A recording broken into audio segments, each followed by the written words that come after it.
नमस्कार। आकाशवाणी कटक आंचलिक संवाद पढ़ुछंती सत्यव्रत बेहुरा। श्रीक्षेत्र पुरी रे नवदिनात्मक यात्रा शेष करी चतुर्धा मूर्ति नीलाद्रि विजे करिछंती।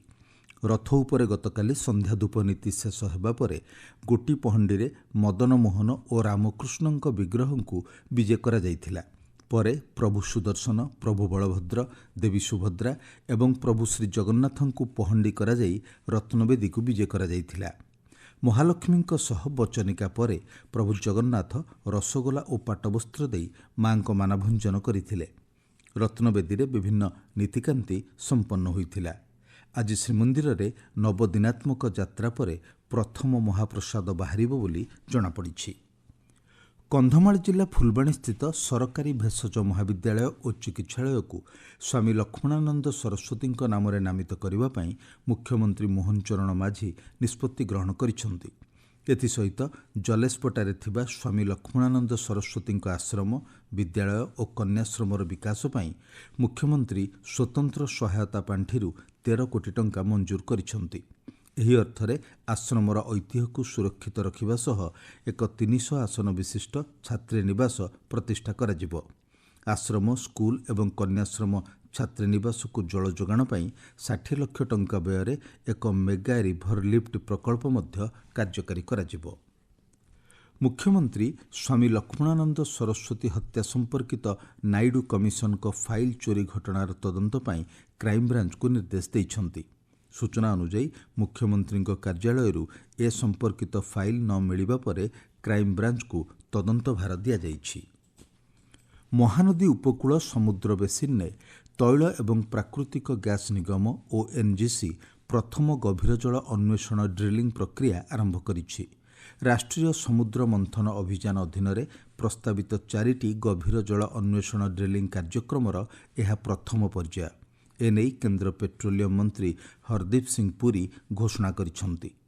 मुख्यमंत्री मोहन चरण माझी कहिसेंति देशर शक्ति सुरक्षा और आत्मनिर्भरशीलता अभियान में ओडिशा एक गुरुत्वपूर्ण रणनैतिक केंद्र भावे उभा होईछि।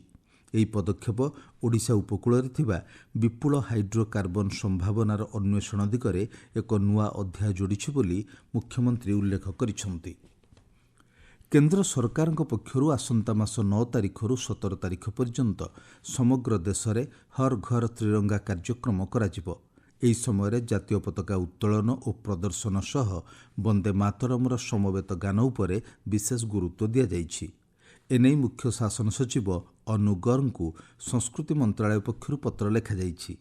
राज्यर समस्त सरकारी विभाग, जिला प्रशासन, शिक्षानुष्ठान और अन्यान्य संस्थार सक्रिय अंशग्रहण उपरे गुरुत्व देवाकू पत्र रे उल्लेख रहिछि।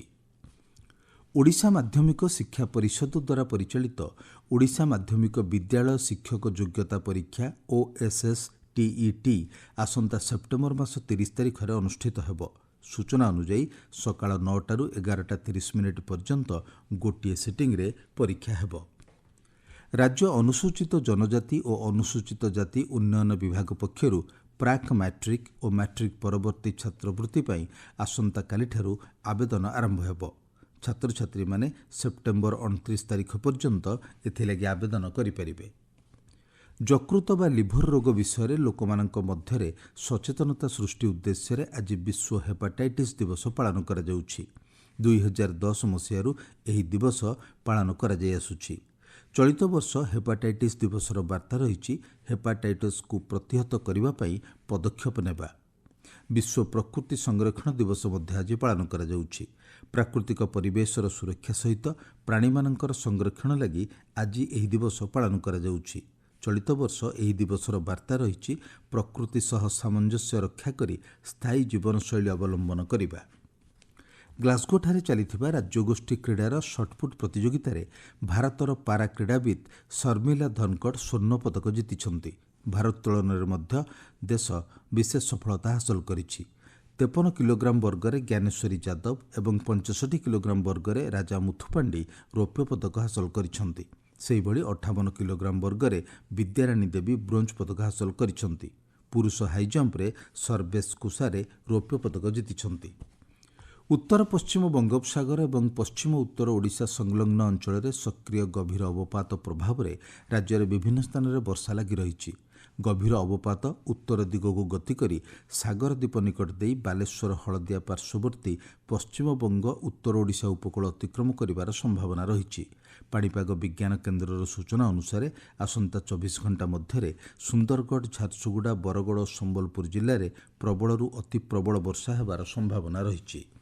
ହୀରାକୁଦ ଜଳଭଣ୍ଡାର ଜଳସ୍ତର ଆଜି ସକାଳ 6ଟା ସୁଦ୍ଧା 612.75 ଘନଫୁଟ ରହିଛି। ଆଞ୍ଚଳିକ ସମ୍ବାଦ ବର୍ତ୍ତମାନ ପାଇଁ ଏତିକି। ପରବର୍ତ୍ତୀ ଆଞ୍ଚଳିକ ସମ୍ବାଦ ଶୁଣିପାରିବେ ଅପରାହ୍ନ 2ଟା 32 ମିନିଟ୍ରେ।